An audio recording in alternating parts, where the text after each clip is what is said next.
Me esperaba al barrio Olaya frente a un amigo fotógrafo eh, que me hace trabajo y atravieso la 27 y viene bajando del segundo piso el licenciado Federico Ortiz, hermano de el autor de Cadena de Infortunios, Alberto Olivero Ortiz, y me dice, licenciado, querido Robinson, usted mereció haber nacido entre Sabana Larga, donde la inteligencia es peste, y Manatí, porque Manatí no se queda atrás.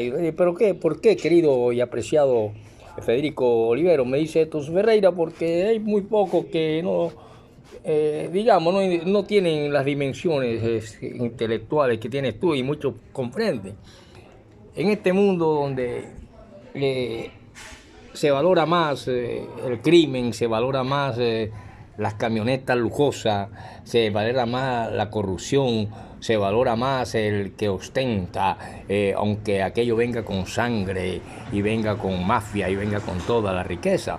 Y en cambio venga un poeta que dice un simple verso y se debe estar loco, o alguien que piensa como enseña usted a pensar en filosofía. Y por eso le digo esas palabras, profesor Ferreira, después que hoy escuché su clase sobre Bizancio y que nos pone a pensar bastante. Quiero entregarle el libro que me acaba de mandar mi gran amigo. Y bueno, siéntense, querido estudiante, para que puedan entender lo que voy a hablar. Quiero decirle que aquí en la mano tengo el libro Cadena de Infortunio de Alberto Olivero Ortiz de Manatí, un hombre que vino a Barranquilla, sufrió bastante, pero se convirtió en sociólogo de la Universidad Autónoma del Caribe y crea varios libros y crea las consecuencias sociales y económicas de la reforma agraria en el municipio de Manatí. Y recibió muchos aplausos y comienza su libro de él en Cadena de Infortunio diciendo lo siguiente: en la casa es otra casa, el árbol ya no es aquel. Han volteado hasta el recuerdo, entonces a qué volver. Han volteado hasta el recuerdo, entonces a qué volver. Esto pertenece al folclore latinoamericano y aparece en la página número 5 del libro Cadena de Infortunio. De esta manera, el epitafio: Ma Habana, sueños de bareque y barro extraviados en una roja alborada. Y este gran amigo sacaba un vaso de jugo y dice: Ferreira, vamos a charlar y tómate ese vaso de jugo de naranja mientras te busco, porque ya lo tengo en la mano, que me llegó de fuera del país, el libro Falacias jurídicas y políticas en los procesos en América Latina. El último que salió de mi gran amigo, yo me quedo extrañado. Sí, lo conocí en Venezuela, se llama Ernesto Amezquita Camacho. Y él ha hablado sobre la paz total, ha hablado sobre Luis Ignacio Lula del Brasil, ha escrito libros sobre Cristina Fernández de Argentina, sobre Evo Morales, sobre Rafael Correa, sobre Alan García, sobre Hugo Chávez y sobre muchos personajes, pero este Alan García quiso que él fuera asesor de él cuando se dio cuenta de las dimensiones jurídicas. Y este es un colombiano, Amezquita, el doctor Ernesto Amezquita Camacho, para que vea que Colombia vota inteligencia. Sí, Ferreira, así como tú mereces haber nacido entre Sabana Grande y Manatí. Nada más en mi familia en Manatí han salido, en toda nuestra estirpe han salido 45 médicos. Y de esos 45 médicos, hermanos, entre todos habemos licenciados, 45 médicos han salido de nuestra estirpe y profesores de toda, hermanos. Entonces, imagínate, no solamente en Sabana Larga la inteligencia es peste, ahora imagínate en esa Sabana Larga. Por eso queremos que estuviéramos orgullosos que tú fueras de Manatí o de Sabana Larga, Ferreira. Y también encuentro el libro de Dumas, donde hay una dedicatoria cuando eran casi niños, el doctor Juan Jaramillo y Jairo Jaramillo, que se lo dedican al tío Walter, de descendencia alemana, quien llega a ser profesor de Derecho en varias universidades aquí en Barranquilla, y un hombre muy ilustrado. Y ellos le dedican el libro de Dumas llamado La Boca del Infierno. Esperamos que disfrute este pequeño obsequio que con fraternal afecto le entregamos para que siga alimentando sus conocimientos y sabiduría. De su sobrino Juan Jaramillo y Jairo Jaramillo al doctor Walter Schlosser, un hombre que me ha cedido varios libros en los cuales he pulido mi inteligencia. Entre eso está filosofía del derecho y una cantidad de cosas. Pero vamos a hablar, profesor Ferreira, ¿qué tiene que ver eso de Bizancio con el título hoy de la clase? Bueno, el título de la clase la voy a titular legalización o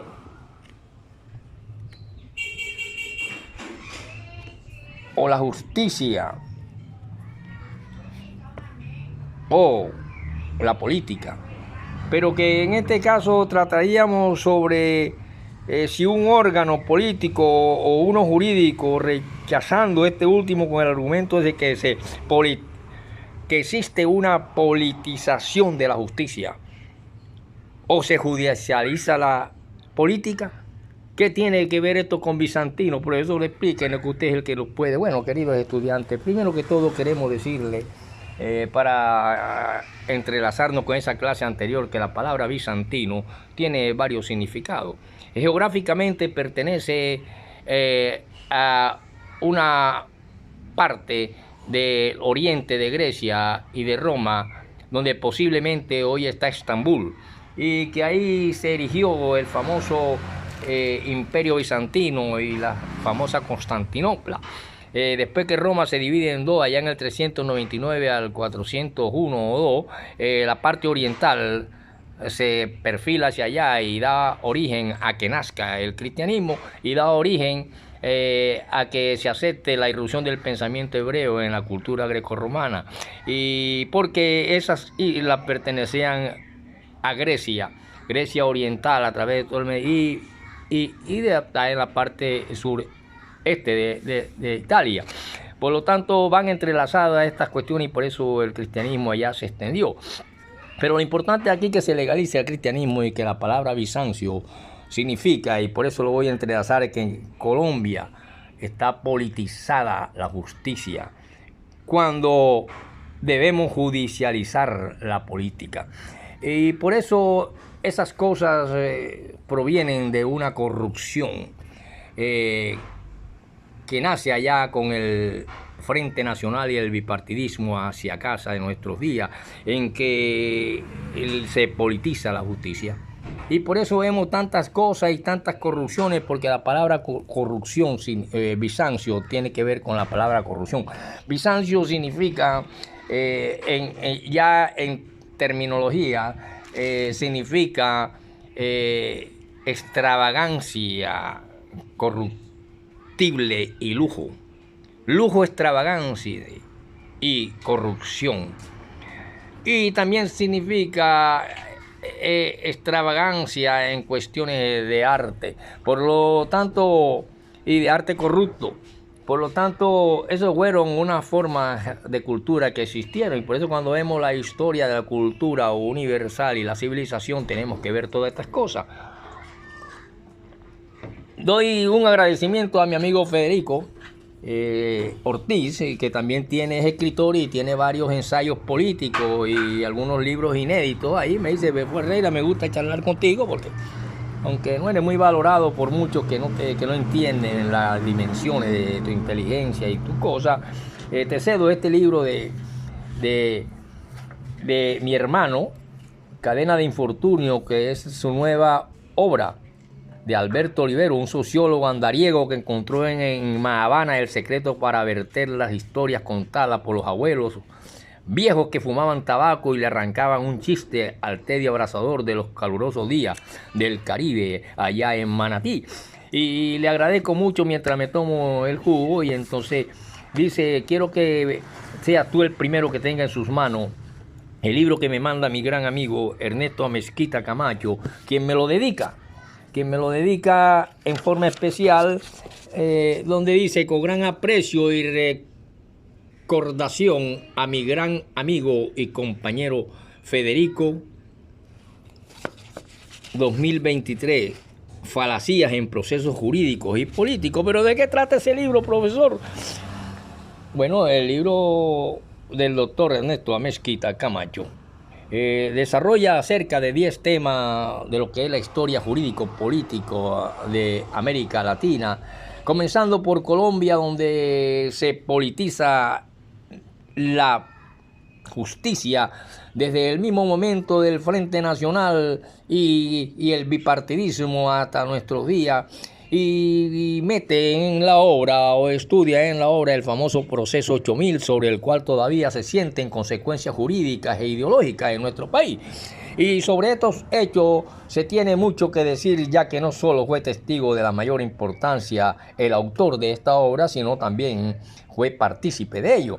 Por lo tanto, el libro es de mucha credibilidad y le agradezco a mi amigo el poeta y escritor Federico Ortiz por su libro de su hermano Alberto Olivero, que en paz descanse, falleció, y de este gran escritor que Alan García del Perú lo quiere convertir en asesor, pero es un hombre de una línea recto, y dijo las siguientes palabras: yo sé que la derecha ha hecho cosas buenas y las personas que son contrarias a la derecha las reconocen, pero cuando la izquierda hace algo bueno, jamás la derecha lo quiere reconocer, porque su misma politización de la justicia le hace que nazca una Colombia bizantina, una Colombia corruptible y llena de lujos, donde hay por una parte un extremo una pobreza inmensa y mendicidad y hambre, y por la otra una extravagancia en lujo y corrupción. Por ejemplo, gastar en grandes vehículos y mansiones miles de millones de pesos, mientras una población está luchando por tener un poco de mejor de salud, por tener un poco de reformas y campo para sembrar, o para tener algunos comedores y cosas. Entonces, que no haya esa hambre y esas cuestiones y esos desempleos. Por eso hay una Colombia bizantina, que significa, ya le dije, bizantino también significa extravagancia lujosa y corrupción, y eso lo vemos, estamos viendo en Colombia, y por eso comienzan desde el proceso 8000, y se reflexiona en el libro sobre la importancia histórica de la verdad, la importancia de la memoria histórica, la corrupción en Colombia, el sistema penitenciario en Colombia. Señala la realidad fáctica del proceso 8000 y su presupuesto jurídico político, su génesis, sus nombres y testimonios, y cómo funcionaba la justicia sin rostro en Colombia y cómo funciona la justicia sin cabeza en Colombia, violatoria del más elemental derecho al debido proceso. Por lo tanto, se relata en el libro, que he tenido la oportunidad de ir leyendo. El autor relata las manipulaciones que se presentaron no solo por funcionarios judiciales y autoridades colombianas, sino también por miembros y autoridades de países extranjeros. Entonces nos preguntamos como lectores sobre esta preocupación que tuvo su momento un jurista como Carl Schmitt cuando discutía con Hans Kelsen sobre quién debía ser el guardián de la Constitución, si un órgano político o uno jurídico, y por eso rechazando este último con el argumento de que en Colombia se politiza la justicia o se judicializa la política. Y así, de esa manera, podemos entender e introducirnos en el libro de este hombre llamado Ernesto Amezquita Camacho, a quien Alan García hasta le ofreció puesto importantísimo a nivel internacional, pero este campesino, este bachiller del Colegio Santa Librada, es un doctor en Derecho y Ciencias Sociales, defensor de derechos humanos y de la paz y la reconciliación. Es especialista en Derecho de Familia, Derecho Penal Internacional. Es un profesor, un docente universitario, tuvo estudios de doctorado en Seguridad Humana y Desarrollo Integral. Es directivo del Comité Permanente por la Defensa de los Derechos Humanos. Es director del Departamento de Derecho Penal, Universidad Cooperativa de Colombia. Directivo, Asociación Americana de Juristas Hodge, presidente honorario de la Asociación Nacional de Abogados de Colombia, ANDAL, y del Colegio de Juristas del Quindío. Es concejal, es conjuez Perdón, el concejal nunca lo ha mencionado por aquí, pero escribió con algunas garantías electorales. Es conjuez Tribunal Nacional del Orden Público y es asesor Instituto de Estudios Superiores del Ministerio Público y presidente de la Corporación Jurídica Internacional. Por eso Alan García lo llama y cuando el problema en Venezuela, en que hay 2 golpes de Estado fallidos contra un presidente venezolano, y Alan García lo llama en esa época y le dice que cuando ve que él querían extraditar a Venezuela a estos a estos hombres golpistas, inmediatamente él logra detener aquella cuestión. Y este hombre nos habla de justicia, paz. Tiene varios libros, como son, por ejemplo, La observación a la ley estatutaria de la Administración de Justicia en Colombia de 1996, La migración y la seguridad ciudadana en países andinos en 2007, Democracia directa y participativa, de la cual aquí se cuestiona y se habla qué es realmente la democracia que existe con esta compra y venta y cuestiones que quedan los que realmente han sacado poco voto pero han comprado mucho, y así por el estilo. Hay una democracia disfrazada y falaz, por eso se llama el libro Falacía en procesos jurídicos y políticos. Tiene libros que escribió en 2013, como fue La humanización garantista del proceso penal, y tiene libros como A merced de los grandes laboratorios farmacéuticos en el 2021, y en el 2022 escribió Inteligencia artificial versus inteligencia humana. Y por último tiene este libro llamado Falacías en procesos jurídicos y políticos, y fue columnista de muchos diarios importantes regionales como La Crónica del Quindío y El Quindiano.